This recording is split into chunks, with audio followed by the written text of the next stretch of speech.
গরমের দিনে হালকা পাতলা রান্না খেতে কিন্তু বেশ লাগে মাঝে মধ্যে। তো আজকে সেই জন্য আমি লিজা রান্নায় হাতে খড়িতে তোমাদের কাছে নিয়ে এলাম একটা গোটা লাউ। তো গোটা লাউটা কিভাবে কেটে কি করব একটু দেখে নাও। এতে কিন্তু মশলা একদমই লাগে না এই রান্নাটায়, আর খুব তাড়াতাড়ি হয়েও যায়। যারা নতুন রান্নাঘরে এসেছো তাদের জন্য কিন্তু এটা বেশ একটা সহজ সোজা আর কি রেসিপি।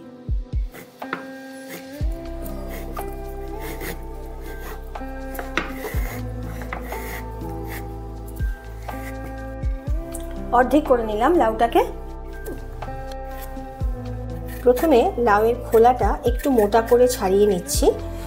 যদি তোমরা মনে করো যে লাউয়ের খোলা দিয়ে অন্য কোনো রেসিপি করবে, তবেই কিন্তু খোলাটা একটু মোটা করে ছাড়িয়ে নিতে হবে। আর যদি মনে হয় যে খোলা ফেলে দেবে, তাহলে সরু করে ছাড়ালেও কোনো অসুবিধে নেই। এইভাবে আমি আগে কুটে নিলাম। এইবার এইরকমভাবে পিস পিস করে বের করে নিতে হবে, ব্যাস, আর কিছুই না। এইভাবে সরু সরু করে কেটে নিতে হবে, যতটা সরু পারবে, যে যেরকমভাবে সরু করে পারবে কেটে নিতে হবে।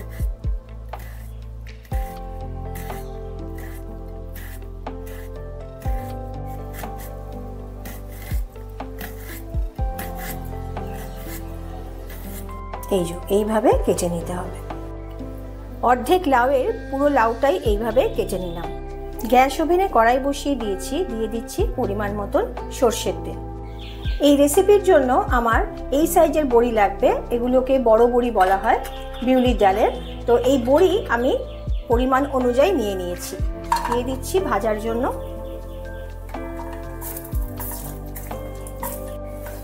ঠিক এইভাবে হালকা করে ভেজে নিয়ে তুলে রাখতে হবে।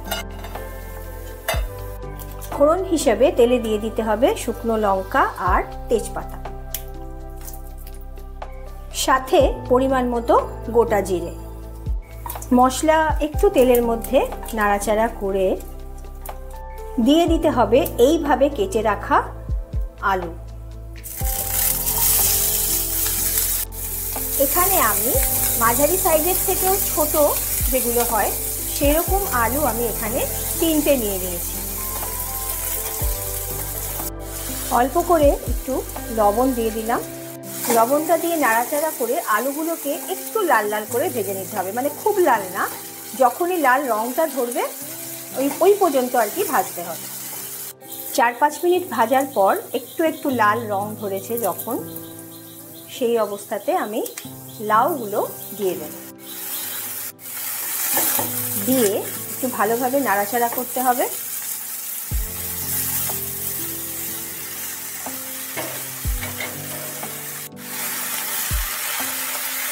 একটু ভালোভাবে নাড়াচাড়া করে তেলের সাথে আলুর সাথে মশলা যেগুলো দেওয়া আছে ফোড়নে, সেগুলোর সাথে ভালো করে একটু নাড়াচাড়া করে দিতে হবে। আবার একটু লবণ দিতে হবে, আর দিয়ে দিতে হবে পরিমাণ মতো হলুদ। ভালোভাবে হলুদ লবণ সব কিছু নাড়াচাড়া করার পর দেখো এটুকুতেই কত জল বেরিয়ে গেছে। আর লাউটা যেরকম দিয়েছিলাম সেরকম কিন্তু নেই, একটু কমেও গেছে, আরও কমে যাবে। এই অবস্থাতে আমি একটু ঢাকা দিয়ে দিলাম, গ্যাসের ফ্লেমকে মিডিয়াম থেকে লোয়ের দিকে রেখে। মোটামুটি 3-4 মিনিট বাদে মিডিয়াম থেকে লোতে করে দিও, বেশ ফুটে গেছে আর লাউটাও একটু নরম হয়ে এসছে। এই পর্যায়ে এসে দিয়ে দিতে হবে পরিমাণ মতন জিরে গুঁড়ো। এবার ভেজে রাখা বড়িগুলোও দিয়ে দিলাম, দিয়ে একটু নাড়িয়ে চাড়িয়ে নিতে হবে।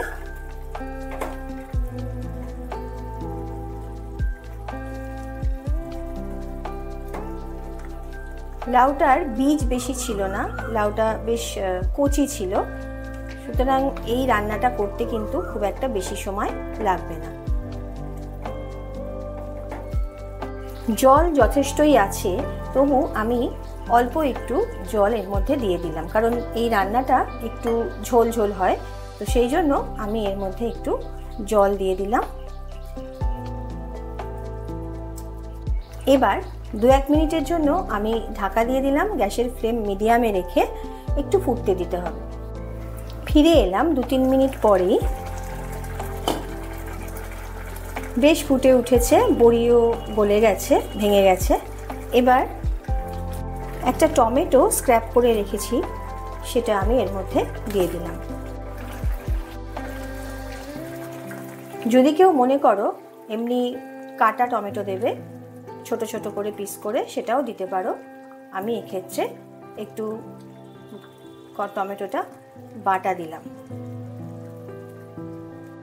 এবার একটু দিয়ে দিতে হবে পরিমাণ মতন মিষ্টি। আমি এক্ষেত্রে এখানে আখের গুড় ব্যবহার করলাম। মিষ্টিটা একটু লাগে, কারণ যেহেতু এটা নিরামিষ রান্না, সেই জন্য মিষ্টিটা একটু বেশি আমাদের পছন্দ, আর আমি একটু দিয়ে থাকি।